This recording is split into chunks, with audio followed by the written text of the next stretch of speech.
ఉంది అని అర్థం. అంటే ఇది ప్రజెంట్ ఈ పీరియడ్లో స్టార్ట్ అయింది అనే లేకుండా సనాతనం అంటే ఎప్పుడు స్టార్ట్ అయిందో ఎవ్వరూ చెప్పలేనటువంటి ధర్మం ఏదైతే ఉందో దట్ ఈస్ కాల్డ్ సనాతన ధర్మం. ఆ ధర్మము ఒక చోట స్టార్ట్ అయిందో లేకపోతే కొందరు వ్యక్తులు నిర్దేశించి చెప్పిందో కాదు నాన్న. సృష్టిలో నిర్లిప్తమై ఉన్నది.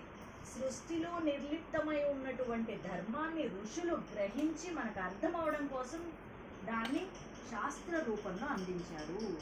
ఫర్ ఎగ్జాంపుల్, భూమికి ఏ పవర్ ఉంటుంది? Gravitational force. Isn't it? Gravitational force ఎప్పుడు స్టార్ట్ అయింది? భూమి. కానీ దాన్ని ఎవరు మనకి ఎవరు కనిపెట్టారు? సైంటిస్ట్. అదే ఇసాక్ న్యూటన్ అంటారు అతన్ని. న్యూటన్ కనిపెట్టక ముందు అసలు గ్రావిటేషనల్ ఫోర్స్ లేదా? కానీ ఈయన ప్రెజెంట్ టైంలో ఆ టైంలో ఏం చేశారు? అది ఉంది అని గుర్తించి మనకు అందించారు. అలాగే సనాతన ధర్మం ఏంటి అని అంటే సృష్టి స్టార్టింగ్ అప్పటి నుంచే ఉండేది.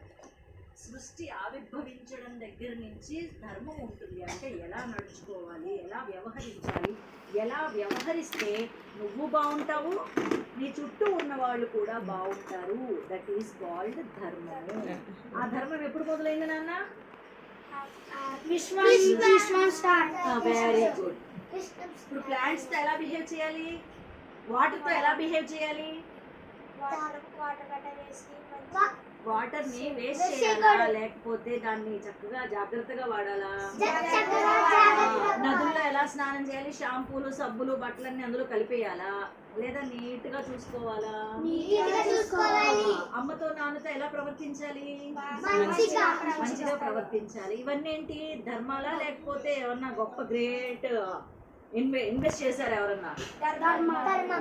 అది నాన్న. ఎందుకు అమ్మకి అంత రెస్పెక్ట్ ఇవ్వాలి, నాన్నగారికి అంత రెస్పెక్ట్ ఇవ్వాలి, పెద్దవాళ్ళకి ఎందుకు అలాగ రెస్పెక్ట్ ఇవ్వాలి? పెద్దవాళ్ళైతే ఇచ్చేయడమేనా? అనుభవంలోని, జ్ఞానంలోని. ఎందుకు అని అంటే they sacrifice there lifes for us. వాళ్ళ లైఫ్స్ దేనికోసం సాక్రిఫైస్ చేశారు? వాళ్ళు మన కోసం. ప్లాంట్స్ దగ్గర నుంచి, రివర్స్ దగ్గర నుంచి, పేరెంట్స్ దగ్గర నుంచి, ఎల్డర్స్ దగ్గర నుంచి వాళ్ళందరూ కూడా మన అభ్యున్నతి కోసం, మన ఆనందం కోసం వాళ్ళు ఎంతో సాక్రిఫైస్ చేశారు.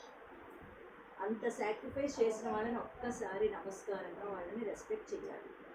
వాళ్ళు కొంచెం అన్హెల్దీగా వాళ్ళు ఏమైనా ఇష్యూస్ ఫేస్ చేస్తే వాళ్ళకి రిటర్న్స్గా మనం వాళ్ళని హ్యాపీగా ఉండేలా చూసుకోవాలి in our lifes. Understand better? Next.